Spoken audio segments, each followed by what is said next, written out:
सत श्री अकाल। न्यूज़ 18 पंजाब हरियाणा हिमाचल तुसीं देख रहे हो। गौरव शुक्ला मैं हां तुहाडे नाल। पंजाब दे विच बंद दा असर साफ तौर ते नजर आया ते नाल ही किसान जथेबंदियां दे आगू सड़कां दे उत्ते नजर आए। समर्थन भी खूब मिलिया पंजाब दे विच भी हरियाणा दे विच भी विरोधी पार्टियां दा, इत्थों तक कि अकाली दल भी खुल के खूब जिहड़ा किसानां दे समर्थन दे विच सड़क ते उत्ते अज नजर आया। उधर कांग्रेस ते आम आदमी पार्टी साडे नाल ओपी धनखड़ जी जुड़नगे जो कि हरियाणा बीजेपी दे मुखी ने, साबका खेतीबाड़ी मंत्री ने हरियाणा दे ते किसान आगू दे तौर दे उत्ते भी उन्हां नूं जाणिया जांदा है। तां किसानां दी गल एक किसान आगू किवें रखदा सी ओह जानने दी कोशिश करांगे। ये भी तुहानूं दस दईए कि असीं ये भी कोशिश कर रहे हैं कि किसानां दे सवाल सीधा बीजेपी दे नुमाइंदियां नूं पुछ सकीए। साडे नाल जाखड़ धनखड़ जी जुड़नगे, ओपी धनखड़ जी, ते सीधे सवाल तुसीं भी कर सकते हो। तुसीं भी फोन लाइन के जरिए उन्होंने सवाल कर सकते हो जो तुहाडे जहन दे विच होण, खेतीबाड़ी बिलां नूं लैके जो तुहाडे खर्चे ने, ਜਿਹੜੇ किसान विरोध कर रहे हैं, किसान जथेबंदियां दे, किसानां दे लीडर सानूं जेकर सुन रहे होण, इस प्रोग्राम नूं देख रहे होण, तां साडी कोशिश है कि असीं सारिआं नूं नाल जोड़ीए ते तुसीं सानूं कॉल कर सको ते अपने सवालों के जवाब लै सको। वक्-वक् तस्वीरां मैं तुहानूं दिखांदा रहांगा। ये 6 तस्वीरां तुसीं देख रहे हो शंभू बॉर्डर अंबाला दियां, संगरूर, नवांशहर, मोगा, अमृतसर, भवानीगढ़, वक्-वक् थावां दे उत्ते ਜਿਹੜੇ ਧਰਨੇ ਪ੍ਰਦਰਸ਼ਨ ਹੁੰਦੇ ਹੋਏ ਨਜ਼ਰ ਆਏ ਨੇ। ਤਾਂ अन्नदाता ਦਾ ਅੰਦੋਲਨ ਜਾਰੀ ਹੈ। ਪੰਜਾਬ ਭਰ ਦੇ ਵਿੱਚ, ਹਰਿਆਣਾ ਦੇ ਵਿੱਚ ਵੀ ਅਸਰ ਨਜ਼ਰ ਆਇਆ ਹੈ। ਪੰਜਾਬ ਬੰਦ ਦੀਆਂ ਤਸਵੀਰਾਂ ਵੀ ਅਸੀਂ ਵਕਤ ਤੁਹਾਨੂੰ ਦਿਖਾਵਾਂਗੇ। ਅੱਗੇ ਵੱਧਦੇ ਤੇ 5 ਤਸਵੀਰਾਂ ਤੁਹਾਨੂੰ ਦਿਖਾਣੇ ਆ ਕਿ 5 ਤਸਵੀਰਾਂ ਪੰਜਾਬ ਬੰਦ ਨੂੰ ਕਿਵੇਂ ਹੁੰਗਾਰਾ ਮਿਲਿਆ ਹੈ, ਬਾਜ਼ਾਰਾਂ ਦਾ ਕੀ ਹਾਲ ਸੀ, ਉਹ ਵੀ ਇਹਨਾਂ ਤਸਵੀਰਾਂ ਦੇ ਜ਼ਰੀਏ ਅਸੀਂ ਦਿਖਾਵਾਂਗੇ। ਪੰਜਾਬ ਬੰਦ ਨੂੰ ਹੁੰਗਾਰਾ ਤਾਂ ਜ਼ਬਰਦਸਤ ਮਿਲਿਆ ਹੈ। ਵੱਖ-ਵੱਖ ਥਾਵਾਂ ਦੇ ਉੱਤੇ ਧਰਨੇ ਪ੍ਰਦਰਸ਼ਨ ਹੋਏ ਨੇ ਤੇ ਇਹ ਵੀ ਤੁਹਾਨੂੰ ਦੱਸ ਦਈਏ ਕਿ ਵੱਖ-ਵੱਖ ਥਾਵਾਂ ਦੇ ਉੱਤੇ ਜਿਹੜੇ ਧਰਨੇ ਪ੍ਰਦਰਸ਼ਨਾਂ ਦੇ ਨਾਲ ਸਾਥ ਵੀ ਮਿਲਿਆ ਦੁਕਾਨਦਾਰਾਂ ਦਾ, ਆਮ ਲੋਕਾਂ ਦਾ। 5 ਤਸਵੀਰਾਂ ਵੀ ਮੈਂ ਤੁਹਾਨੂੰ ਦਿਖਾਣਾ 6 ਤਸਵੀਰਾਂ ਤੋਂ ਬਾਅਦ ਕਿ ਕਿਹੜੀਆਂ ਥਾਵਾਂ ਦੇ ਉੱਤੇ ਕਿਵੇਂ ਦਾ ਮਾਹੌਲ ਪੂਰਾ ਰਿਹਾ। ਅਸੀਂ ਕੋਸ਼ਿਸ਼ ਕੀਤੀ ਹੈ ਕਿ ਅੱਜ ਪੂਰੇ ਪੰਜਾਬ ਦਾ ਹਾਲ ਅਸੀਂ ਤੁਹਾਡੇ ਤੱਕ ਪਹੁੰਚਾ ਸਕੀਏ, ਤੁਹਾਡੇ ਇਲਾਕੇ ਦਾ ਹਾਲ ਤੁਹਾਡੇ ਤੱਕ ਪਹੁੰਚਾ ਸਕੀਏ। ਤਾਂ ਤਸਵੀਰਾਂ ਤੁਹਾਡੇ ਸਾਹਮਣੇ 5 ਹੋਰ ਤਸਵੀਰਾਂ ਜੋ ਅਸੀਂ ਤੁਹਾਨੂੰ ਦਿਖਾ ਰਹੇ ਹਾਂ। ਤਾਂ ਇਹ ਤੁਹਾਨੂੰ ਦੱਸ ਦਈਏ ਕਿ ਭਰਵਾਂ ਹੁੰਗਾਰਾ ਜਿਹੜਾ ਮਿਲਿਆ ਉਸ ਨੂੰ ਤਸਦੀਕ ਕਰਦੀਆਂ ਨੇ ਇਹ ਤਸਵੀਰਾਂ। ਤੇ ਪੰਜਾਬ ਬੰਦ ਦੇ ਵਿੱਚ ਜਿਹੜੇ ਵੱਖ-ਵੱਖ ਜਥੇਬੰਦੀਆਂ ਦਾ, ਆੜ੍ਹਤੀਆਂ ਦਾ ਸਮਰਥਨ ਮਿਲਿਆ, ਦੁਕਾਨਦਾਰਾਂ ਦਾ ਵੀ ਬਹੁਤ ਵੱਡੇ ਪੱਧਰ ਦੇ ਉੱਤੇ ਸਮਰਥਨ ਮਿਲਿਆ। ਤਾਂ ਇੱਕ ਵੱਡਾ ਬੰਦ ਦਾ ਸੱਦਾ ਦਿੱਤਾ ਗਿਆ ਸੀ 25 ਤਰੀਕ ਦਾ। ਤਾਂ ਪੰਜਾਬ ਦੇ ਵਿੱਚ ਤਾਂ ਤੁਸੀਂ ਕਹਿ ਸਕਦੇ ਹੋ ਕਿ ਜ਼ਬਰਦਸਤ ਅਸਰ ਨਜ਼ਰ ਆਇਆ ਤਕਰੀਬਨ ਪੂਰੇ ਪੰਜਾਬ ਦੇ ਵਿੱਚ। ਅੰਮ੍ਰਿਤਸਰ ਦੇਖੋ ਕਿਵੇਂ ਬਾਜ਼ਾਰ ਸੁੰਨੇ ਪਏ ਨੇ। ਦਰਬਾਰ ਸਾਹਿਬ ਨਤਮਸਤਕ ਹੋਣ ਵਾਲੀ ਸੰਗਤ ਵੀ ਬਹੁਤ ਘੱਟ ਪਹੁੰਚੀ ਹੋਈ ਸੀ। ਗੁਰਦਾਸਪੁਰ ਦੀਆਂ ਤਸਵੀਰਾਂ ਦੇਖੋ ਬਾਜ਼ਾਰ ਦੀਆਂ, ਬਿਲਕੁਲ ਬਾਜ਼ਾਰ ਬੰਦ ਨੇ। ਜਲੰਧਰ ਦੇਖੋ, ਜਲੰਧਰ ਦੇ ਵਿੱਚ ਅਸੀਂ ਸਾਰੇ ਘੁੰਮਣ ਦੀ ਕੋਸ਼ਿਸ਼ ਕੀਤੀ ਸਾਡੇ ਸਹਿਯੋਗੀ ਨੇ, ਤਾਂ ਉੱਥੇ ਸਾਰੇ ਬਾਜ਼ਾਰ ਬੰਦ ਨਜ਼ਰ ਆਏ। ਸਮਾਣਾ ਦੇ ਵਿੱਚ ਵੀ ਇਸ ਤਰੀਕੇ ਨਾਲ ਹੀ ਬੰਦ ਨਜ਼ਰ ਆਇਆ। ਵੱਡੀ ਗਿਣਤੀ ਦੇ ਵਿੱਚ ਪੁਲਿਸ ਨੂੰ ਪਹਿਲਾਂ ਹੀ ਤਾਇਨਾਤ ਕੀਤਾ ਗਿਆ ਸੀ ਤੇ ਬਾਜ਼ਾਰਾਂ ਦੇ ਵਿੱਚ ਸਾਫ਼ ਤੌਰ ਤੇ ਤਸਵੀਰਾਂ ਦੱਸਣ ਦੇ ਲਈ ਕਾਫੀ ਨੇ ਕਿ ਕਿਸ ਤਰੀਕੇ ਨਾਲ ਸन्नाटा ਪਸਰਿਆ ਹੋਇਆ ਸੀ। ਬਰਨਾਲੇ ਦੀਆਂ ਵੀ ਤਸਵੀਰਾਂ ਅਸੀਂ ਤੁਹਾਨੂੰ ਦਿਖਾ ਰਹੇ ਹਾਂ, ਉੱਥੇ ਵੀ ਬੰਦ ਦਾ ਸਾਫ਼ ਤੌਰ ਤੇ ਅਸਰ ਨਜ਼ਰ ਆਇਆ। ਇਹ ਪੰਜਾਬ ਭਰ ਦੀਆਂ ਤਸਵੀਰਾਂ ਅਸੀਂ ਤੁਹਾਨੂੰ ਦਿਖਾਉਣ ਦੀ ਕੋਸ਼ਿਸ਼ ਕਰ ਰਹੇ ਹਾਂ ਕਿ ਆਖਿਰ ਕਿਸ ਤਰੀਕੇ ਨਾਲ ਪੰਜਾਬ ਦੇ ਵਿੱਚ ਬੰਦ ਦਾ ਅਸਰ ਨਜ਼ਰ ਆਇਆ ਹੈ, ਬਾਜ਼ਾਰਾਂ ਦੇ ਵਿੱਚ ਕਿਸ ਤਰੀਕੇ ਨਾਲ ਅਸਰ ਨਜ਼ਰ ਆਇਆ ਹੈ, ਸੜਕਾਂ ਦੇ ਉੱਤੇ।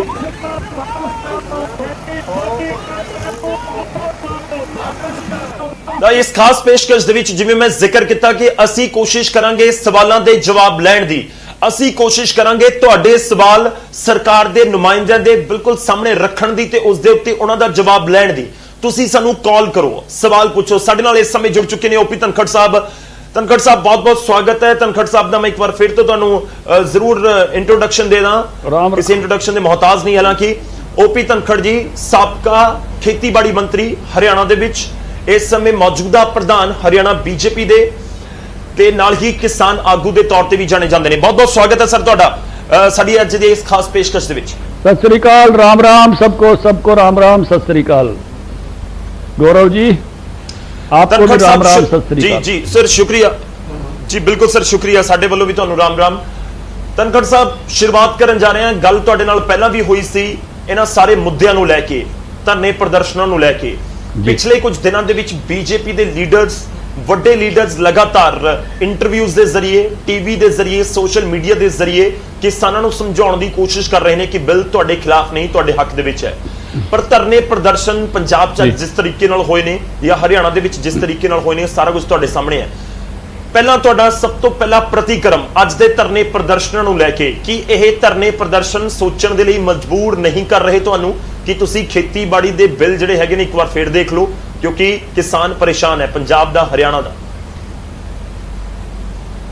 गौरव शुक्ला जी, जो किसानों के मुद्दे हैं, हम उन मुद्दों के साथ हैं। भारत के प्रधानमंत्री जी भी, भारत के कृषि मंत्री भी, मैं स्वयं भी, हमारी पार्टी भी। मुद्दा ये है कि एमएसपी रहेगा, मंडियों में खरीद होगी, सरकारी खरीद होगी, झुन्ना खरीदा जाएगा। हम तो हरियाणा में बाजरा भी खरीदा जाएगा, पिछले सालों की तरह होगी, वैसे ही होगी। इस मुद्दे पर हम सारे के सारे इन किसान भाइयों की बात में और हमारी बात में कोई अंतर नहीं है, एक ही गल है। अंतर केवल इतना है कि ये जो 3 विधेयक हैं, ये हम जो थोड़े से किसान डायरेक्ट मार्केटिंग करना चाहते हैं उनके लिए ले आए हैं। इन भाइयों ने भी उनका विरोध नहीं करना चाहिए, ये तो एक विकल्प दिया है।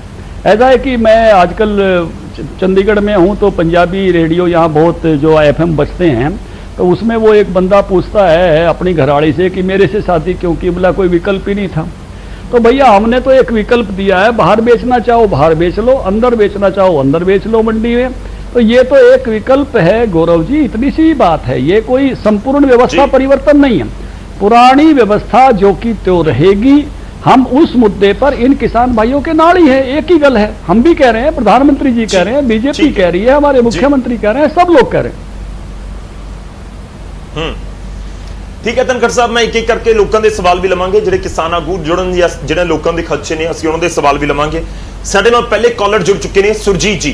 सुरजीत जी स्वागत है, कित्थों बोल रहे हो, अपना सवाल जरूर पूछो धनखड़ साहब। मैं सर पंजाब तो बोल रहा, तरनताਰਨ तो जी। हेलो सर, अभी ये जो हाँ जी, ਤੁਹਾਡੀ आवाज आ रही है, ਤੁਸੀਂ अपना सवाल पूछ सकते हो। मैं कहना जो किसान धरने लगा रहे हैं, जो किसान संघर्ष कर रहे हैं, इनका जो पहले बिल पास करने से पहले इनका क्यों नहीं इनको साथ बल बुलाया जाए, इनकी मीटिंग क्यों नहीं की गई, इनके शंके क्यों नहीं दूर किए गए। अभी ये नौबत आ रही है, क्यों आ रही है? जी शुक्रिया सुरजीत जी, धन्यवाद सर ना जुड़न दिले।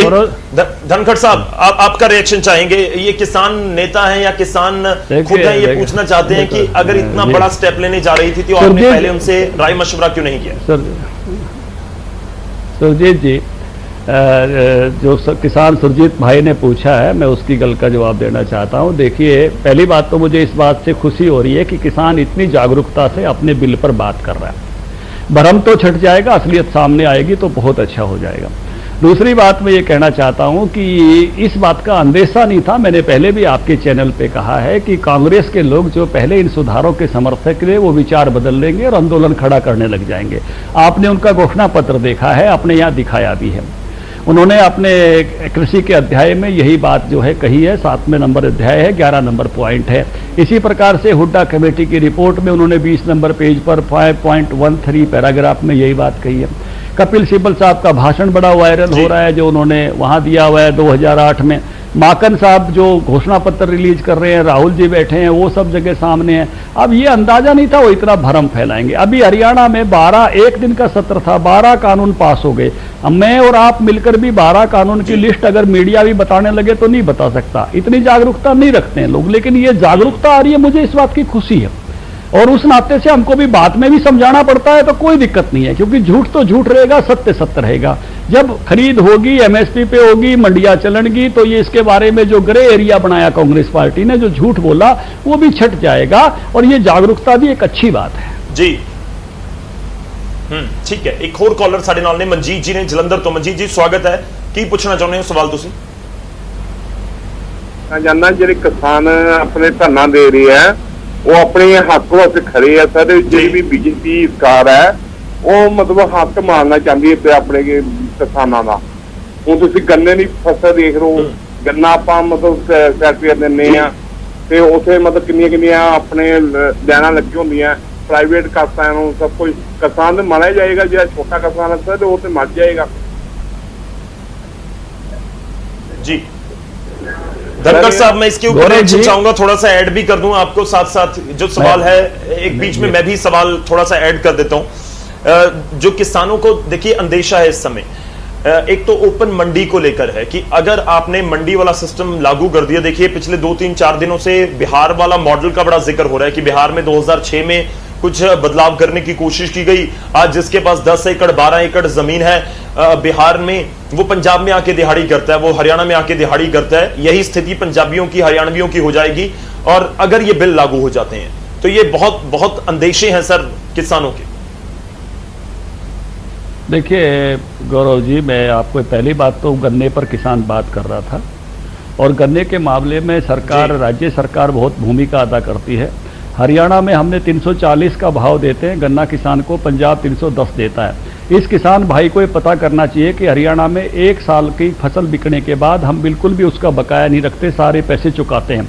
और जो एफआरपी और एसएपी का अंतर है, एसएपी स्टेट्स का प्राइस होता है, एफआरपी केंद्र का प्राइस होता है, उसका गैप हम हरियाणा सरकार की तरफ से देते हैं। तो ये एक आंदोलन करें कैप्टन साहब के खिलाफ, उनके बात करें, उनसे मांग करें कि भाई हरियाणा जैसा भाव दे और साल के अंदर ही हमारी पेमेंट कराया करें। और अगर कुछ गैप है, अगर चीनी मिल चलाने में दिक्कत आती है मिल वालों को, तो जैसे हरियाणा गैप दे रहा है उसे आप भी दिया करो। तो उस नाते से एक विषय ये। दूसरी बात यह है कि आप पुराने भी खरीद के डाटा देखेंगे और अभी के देखेंगे तो हरियाणा और पंजाब हरित क्रांति का जनक है, और सबसे ज्यादा गेहूं देने में ये दोनों राज्य हैं, कणक देने में। और जो धान है वो भी पहले ये दोनों राज्य ज्यादा थे। अभी पंजाब अभी भी देश में लीडर है, हरियाणा का 5वां स्थान है। कुछ और नए प्लेयर आए हैं जिसमें आंध्र प्रदेश भी है, तेलंगाना भी है और छत्तीसगढ़ भी है। हमारा 5वां नंबर है। लेकिन जो राज्य दे सकते हैं, जिनकी आबादी से अधिक जहां अन्न उत्पन्न होता है, वही दे सकते हैं। हम अपनी आबादी से ज्यादा कई गुना अन्न पैदा करते हैं और उस नाते से हम दे रहे हैं, वहीं से खरीद होती है। 10 राज्यों से कणक की, गेहूं की खरीद होती है और 23 राज्यों से जो है धान की खरीद होती है। तो इसलिए किसी भी भाई को चिंता करने की जरूरत नहीं है, क्योंकि बिहार की पॉपुलेशन ज्यादा है, वहां खपत ज्यादा है, इसलिए वो देने की स्थिति में नहीं होते। इसलिए यहां जो उत्पादन अधिक है यहीं से खरीदा जाता है। जो सार्वजनिक वितरण प्रणाली के लिए जो अनाज खरीदा जाता है उसमें बड़ा हिस्सा हमारा दोनों राज्यों का है।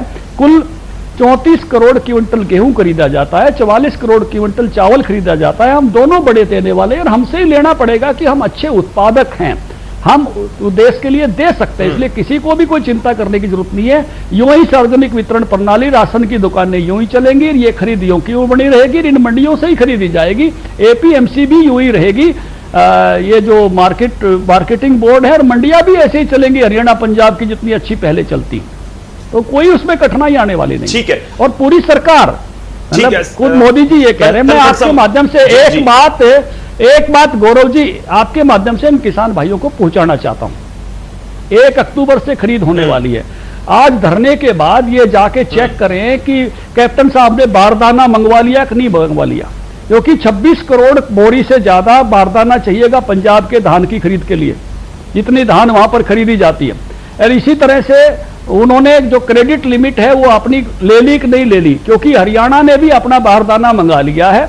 और हमारा 40% अनाज हैफेड खरीदेगी हमारी हरियाणा की, 40% हमारा फूड एंड सप्लाई डिपार्टमेंट खरीदेगा, 15% हमारे वेयर हाउसिंग कॉर्पोरेशन खरीदेगी, 5% एफसीआई खरीदेगी। सबने अपनी क्रेडिट लिमिट का इंतजाम कर लिया है, जिससे किसानों को भुगतान में दिक्कत नहीं हो, बारदाने की दिक्कत नहीं हो, ढुलाई में दिक्कत नहीं हो। कहीं कैप्टन साहब इनको धरने पे बैठाए रखे और इंतजाम ना किया हो। जरा मैं इन किसान भाइयों से विनती करना चाहता हूं कि डीएफएससी को जाके पूछ ले, मंडी में देख ले कि बारदाना आया है कि नहीं आया। कुछ दिनों से मेरी बीजेपी के नेताओं से बात हो रही है। सर, आप ऑर्डिनेंस से ज्यादा आप कांग्रेस को कटघरे में ज्यादा खड़ा कर रहे हैं। आप गन्ने की बात कर रहे थे कि गन्ना पंजाब में 310 है, 340 है, बकाया नहीं मिलता या किसान सड़कों पर होते हैं। सर, ये 3 साल पहले भी था जब अकाली बीजेपी की सरकार थी, उस समय भी किसान इस तरह से आते थे। आपकी पार्टी की सरकार थी उस समय, तो उस समय ऐसा क्यों हो रहा था? अब आप ये मत कहिएगा कि मैं तो हरियाणा का हूं और बीजेपी वाले पंजाब वाले देखें वो क्या कर रहे हैं क्या नहीं। खैर, मैं आपके पास वापिस आऊंगा। इस बीच एक और कॉलर है हमारे साथ, उनको साथ में जोड़ लेते हैं। हमारे साथ रामपुरा फूल तो चमकौर सिंह जी जुड़ रहे हैं। चमकौर जी, स्वागत है ਤੁਹਾਡਾ, की कहना चाहोगे? सर जी, मैं 2 सवाल है मेरे। एक तो पहले आप बात कर रहे थे, मंत्री जी पहले आपके पास आए थे लाइव में, वो बोल रहे थे जो कानून आ रहा है, बात चल रही थी कि बिहार में या मतलब यूपी में पहले आ गया, उधर के पंजाब में आते हैं आजकल लेबर करने 10-10, 12-12 किले वाले। तो वो बोल रहे थे कि यार अगर पंजाब में नहीं आएंगे तो पंजाब का काम कैसे चलेगा। तो उनका तो सीधा सीधा मतलब ये जाता है कि अभी पंजाब में कानून आएगा तो पंजाब वाले लेबर करने 10-10, 15-15 किलो वाले दूसरी जगह में जाएंगे। और जो इनका जो हमारे धनखड़ जी है, इनके लिए ये सवाल है, एक कानून लेके आ रहे हैं किसानों के लिए और किसान इससे खुश नहीं है। अब फायदा तो किसानों का है ना, जो आप सोच रहे हो, या मोदी जी सोच रहे हैं, या धनखड़ जी आप सोच रहे हो, इनका फायदा किसानों का है जो आप कानून लेके आ रहे हो। किसान इससे खुश नहीं है तो आप वापस क्यों नहीं ले लेते? जब हमारे को ही नहीं चाहिए कानून, फिर आप वापस क्यों नहीं लेते भाई? ठीक है धनखड़ साहब, आपका रिएक्शन। गौरव शुक्ला जी, इस विषय पे मैंने पहले भी कहा था कि अगर मैंने एक आंकड़ा भी बताया था, हमारे 82,000 किसान उत्पादक समूह जो है एफपीओ से जुड़े हुए हैं, 25,000 हमारे किसान प्रगतिशील किसान है, 1 लाख के लगभग किसान है जो डायरेक्ट मार्केटिंग करता है। पंजाब में भी ऐसी एक संख्या होगी। हमने ये कानून उनके लिए बनाए हैं। जो हमारा जैसे हरियाणा में 15 लाख किसान परिवार हैं, 14 लाख मंडी में जाएगा, मंडी वाले के लिए मंडी है, उसके लिए ये कानून बनाए हैं जो उसको सुरक्षित कर सके। ये काम पहले भी होता था लेकिन उसके सुरक्षा के लिए, सुदृढ़ीकरण के लिए, सरलीकरण के लिए कानून नहीं था। एक पिता के अगर 10 बच्चे हैं और 9 मंडी में जाते हैं, खाद्यान्न उत्पादन करते हैं, और एक कोई अपने वेजिटेबल पैदा कर रहा है, किन्नू पैदा कर रहा है, डायरेक्ट मार्केटिंग करना चाहता है, ठेके पर अपने खेत देना चाहता है, तो उसकी सुरक्षा के लिए कानून है। इसलिए बाकी 9 भाइयों को उसको विरोध नहीं करना चाहिए। 9 का सिस्टम जो का तो चलेगा, उसका भी नया सिस्टम चलना चाहिए। क्योंकि हम ये कहते हैं कि जितना किसान 6 महीने में कमाता है, उससे व्यापारी 6 दिन में कमा लेता है। अगर मेरा 1 लाख किसान को भी वो आमदनी अगर और मिल जाती है तो फायदे की बात है। मैं सबको नहीं कह रहा, जिनको नहीं जाना वो नहीं जाएंगे, वो मंडी जाएं, लेकिन जिनको डायरेक्ट मार्केटिंग करनी है, ये कानून उनके सरलीकरण, उनके सुदृढ़ीकरण के लिए। अगर पिताजी ने 9 भाइयों को बाकी काम करने दिया है, एक के लिए दुकान बना दी जलंधर में, अमृतसर में, कि तो जाके डायरेक्ट अपनी सब्जी बेच ले, तो उसका विरोध नहीं करना चाहिए। और कांग्रेस को भी अफवाह नहीं फैलाना चाहिए कि मंडी बंद हो जाएगी, एमएसपी बंद हो जाएगा। ना मंडी बंद होगी ना एमएसपी बंद होगा, उनकी वैसे ही खरीद होगी। ठीक है, मैं ਤੁਹਾਡੇ ਕੋਲ ਵਾਪਸ ਆਉਂਗਾ। ਅਸੀਂ ਇਸ ਦੀ ਚਰਚਾ ਨੂੰ, ਗੱਲਬਾਤ ਨੂੰ ਅੱਗੇ ਜਾਰੀ ਰੱਖਾਂਗੇ। ਐਮਐਸਪੀ ਨੂੰ ਲੈ ਕੇ ਜਿਹੜੀ ਚਿੰਤਾ ਹੈ ਉਹ ਕਿਉਂ ਚਿੰਤਾ ਹੈ, ਉਸ ਦੇ ਉੱਤੇ ਗੱਲਬਾਤ ਹੋਏਗੀ। ਸਰਕਾਰੀ ਖਰੀਦ ਨੂੰ ਲੈ ਕੇ ਜਿਹੜੀ ਚਿੰਤਾ ਹੈ ਉਹ ਕਿਉਂ ਚਿੰਤਾ ਹੈ, ਉਸ ਦੇ ਉੱਤੇ ਵੀ ਗੱਲਬਾਤ ਹੋਏਗੀ। ਮੈਂ ਇੱਕ ਛੋਟੇ ਜਿਹੇ ਬ੍ਰੇਕ ਲਈ ਰੁਕ ਰਿਹਾ। ਇਸ ਚਰਚਾ ਨੂੰ ਅਸੀਂ ਜਾਰੀ ਰੱਖਾਂਗੇ। ਵਾਰ-ਵਾਰ ਅਪੀਲ ਕਰ ਰਹੇ ਹਾਂ, ਸਾਡੀ ਜ਼ਿੰਮੇਵਾਰੀ ਹੈ ਕਿ ਜਿਹੜੇ ਲੋਕਾਂ ਦੇ ਖਰਚੇ ਨੇ ਅਸੀਂ ਸਿੱਧਾ ਸਰਕਾਰ ਦੇ ਕੰਨਾਂ ਤੱਕ ਪਹੁੰਚਾਈਏ। ਧਨਖੜ ਸਾਹਿਬ ਸਾਡੇ ਨਾਲ ਲਗਾਤਾਰ ਜੁੜੇ ਹੋਏ ਨੇ। ਤੁਹਾਡਾ ਵੀ ਕੋਈ ਸਵਾਲ ਹੈ ਤਾਂ ਜ਼ਰੂਰ ਤੁਸੀਂ ਕਾਲ ਕਰੋ ਤੇ ਸਾਡੇ ਨਾਲ ਜੁੜੋ ਤੇ ਆਪਣਾ ਸਵਾਲ ਜ਼ਰੂਰ ਪੁੱਛੋ। ਇੱਕ ਛੋਟੇ ਜਿਹੇ ਬ੍ਰੇਕ ਲਈ ਰੁਕ ਰਹੇ ਹਾਂ। ਇਹ ਚਰਚਾ ਅੱਗੇ ਵੀ ਬ੍ਰੇਕ ਤੋਂ ਬਾਅਦ ਜਾਰੀ ਹੈ।